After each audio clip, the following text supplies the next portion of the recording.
Hi everyone, Bridie McAfee from Bridie McAfee Life Coaching. Today we're going to be talking about growth mindset and fixed mindset, and I'm going to give you some strategies so you can stop blocking your own success. Does this sound familiar? You've got all these ideas, right? Like about your side hustle, your business, your activity you want to start, and you're doing really well, feeling really excited about it. You reach this level and you don't know how to do the next thing. You can't do it. You give up. You feel like a failure. It hasn't worked again. And you just feel really unsuccessful. I'm sure there are lots of us out there that can think of at least one time in our life where we have had that type of thought pattern and have stopped ourselves from being successful. Well, let me introduce you to a concept you might have already heard of it, but fixed and growth mindset. And the reason I want to really make this clear to you today is because the difference between a fixed and a growth mindset is what makes people successful or not. Okay, so psychologist Carol Dweck has done a lot of research around this, but the main points are to reach this level of success, fulfillment, enjoyment in what you do, you need to be working with a growth mindset. Some examples that might hold you back if you've got a fixed mindset is you want to be the best at things, and when you're not, you give up. Or you're scared of failure, so you don't try. You reach a challenge that you don't know how to overcome, so you stop. If you have a growth mindset, however, you enjoy challenge, you are more resilient, you are happy to take risks, and you're not afraid of failure. And that's not to say that failure doesn't happen and it doesn't suck. Okay, it does. We still feel the failure, but you don't become defined by that failure. So successful people have a passion for stretching themselves and sticking to it even when things aren't going well. And that's the important thing here. It's not that things go well all the time. It's things are going to turn up and be hard, but they stretch themselves, they stick to it, and they thrive when other people give up on the same thing. Which brings me to that word of effort.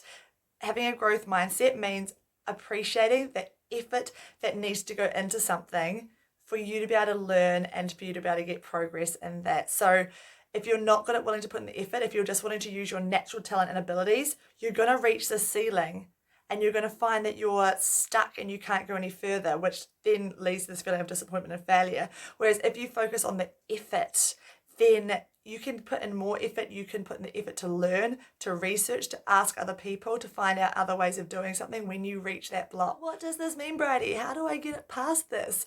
Well, I'm going to give you some steps now to start implementing, because changing your mindset does take work and it does take time. Okay, you've been, as I said earlier, you've been really reinforcing this fixed mindset for so many years that it's not just going to be like this to change it, but start noticing what you are saying to yourself when you come up to a challenge or a block. What language are you using when that happens? Are you saying to yourself, I can't do it, I'm a failure, I give up, it's too hard, this will never work? If you find that that type of language is coming up for you, the best tip I can give you today, please start doing this, is to use the word yet. So simple, but so effective. So I can't do it yet.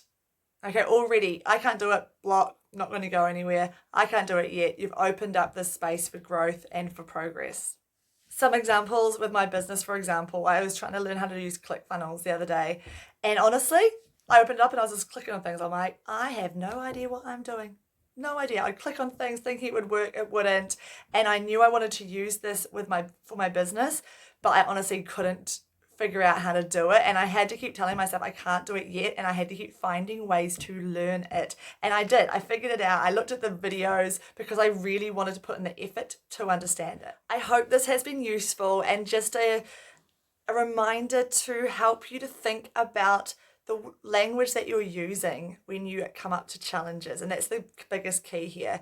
And just to keep attaching your worth in this respect to growth and challenge instead of set abilities or talents that are going to stop you from wanting to learn more, grow more. And when you get to these challenges in your business or your idea that will come up, right? These are going to happen. How are you going to have the strategies to move past that and not let it stop you, because that is the difference between successful people and those that don't make it, is when you give up when you get to challenges. And if you have children, this is a little side note just because I used to teach this when I was teaching little children as well.